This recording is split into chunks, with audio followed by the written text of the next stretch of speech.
पटना के power corridor में हलचल मची हुई है। सबसे बड़ा सवाल इस पूरे मामले पर यह है कि तेजस्वी यादव की सुरक्षा आखिर क्यों कम की गई। बीजेपी के अध्यक्ष नितिन नवीन को अब जेड कैटेगरी की सुरक्षा दी गई। जेडीयू सांसद ललन सिंह, बीजेपी सांसद और प्रदेश अध्यक्ष संजय सरावगी और स्वास्थ्य मंत्री मंगल पांडे को भी जेड, केंद्रीय मंत्री गिरिराज सिंह की सुरक्षा वाई से बढ़ाकर जेड और वाई प्लस सुरक्षा का मतलब आखिर होता क्या है। इन सभी सुरक्षा कर्मियों का खर्च बिहार सरकार उठाती है। क्या सिर्फ सुरक्षा के दृष्टिकोण से आईबी अलर्ट के माध्यम से ही पूरा डिसीजन लिया गया है? तो बिहार में ये सिर्फ सुरक्षा का मामला नहीं है, ये सत्ता, संदेश और राजनीति का खेल है। नमस्कार दोस्तों, मैं हूं सुकन्या सिंह और आप देखना शुरू कर चुके हैं न्यूज एक्सप्लेन्ड विद सुकन्या।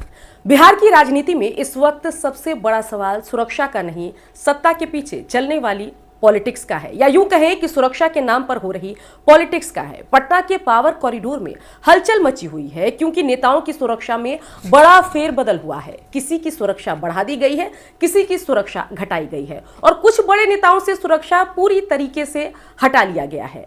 सबसे बड़ा सवाल इस पूरे मामले पर यह है कि तेजस्वी यादव की सुरक्षा आखिर क्यों कम की गई और बीजेपी नेताओं पर इतनी मेहरबानी क्या एक मंशा के तहत दिखाई जा रही है। आज इस वीडियो में हम सुरक्षा के इस फैसले के पीछे की सियासी मैसेज को समझेंगे कि आखिर सुरक्षा बढ़ा घटाकर मैसेज क्या देने की कोशिश है। सबसे पहले जानते हैं कि किसकी सुरक्षा बड़ी है। बीजेपी के अध्यक्ष नितिन नवीन को अब जेड कैटेगरी की सुरक्षा दी गई। जेडीयू सांसद ललन सिंह, बीजेपी सांसद और प्रदेश अध्यक्ष संजय सरावगी और स्वास्थ्य मंत्री मंगल पांडे को भी जेड श्रेणी की सुरक्षा मिली है। वहीं केंद्रीय मंत्री गिरिराज सिंह की सुरक्षा वाई से बढ़ाकर वाई प्लस कर दी गई है।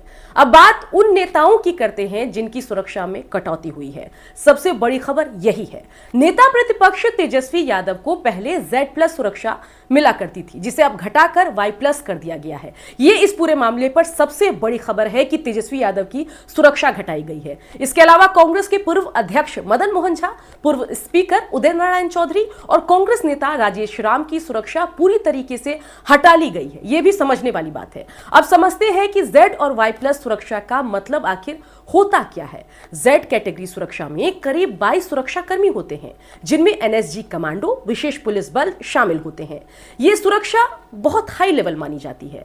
वाई प्लस सुरक्षा में करीब 11 सुरक्षा कर्मी होते हैं। इन सभी सुरक्षा कर्मियों का खर्च बिहार सरकार उठाती है, यानी इसका सीधा बोझ राज्य के खजाने पर पड़ता है। अब आते हैं असली सवाल पर, क्या यह फैसला सिर्फ खतरे के आकलन के आधार पर किए गए हैं या इसके पीछे सियासी गणित काम कर रहा है? बीजेपी मंत्रियों की सुरक्षा बढ़ाना यह दिखाता है कि गठबंधन सरकार में बीजेपी की ताकत और प्रभाव बढ़ रही है। वहीं तेजस्वी यादव की सुरक्षा में कटौती को एक सियासी और मनोवैज्ञानिक संदेश के तौर पर साफ समझना चाहिए। कांग्रेस और विपक्ष के नेताओं की सुरक्षा हटाने से यह सवाल भी उठता है कि क्या यह फैसला निष्पक्ष है या फिर राजनीतिक बदले की राजनीति का हिस्सा है। क्या सिर्फ सुरक्षा के दृष्टिकोण से आईबी अलर्ट के माध्यम से ही पूरा डिसीजन लिया गया है? अभी पश्चिम बंगाल का चुनाव होना है और ऐसे में मंत्रियों और बड़े नेताओं की गतिविधियां बढ़ेगी। ऐसे में जिन नेताओं को सरकार ज्यादा अहम मानती है उन्हें ज्यादा सुरक्षा दी जा रही है। वहीं अगर हम बात करें जिनको सरकार इंपॉर्टेंट नहीं मानती, उनकी सुरक्षा घटाई गई है और खत्म भी की गई है। तो बिहार में ये सिर्फ सुरक्षा का मामला नहीं है, ये सत्ता, संदेश और राजनीति का खेल है। आपको क्या लगता है, तेजस्वी यादव की सुरक्षा कम करना सही फैसला है या नहीं? अपनी राय कमेंट बॉक्स में जरूर लिखिए और अगर आपको हमारी खबरें पसंद आती है तो चैनल को लाइक, सब्सक्राइब भी करिए और खबरों को इसी तरीके से समझने के लिए बने रहिए, देखते रहिए न्यूज एक्सप्लेन विद सुकन्या।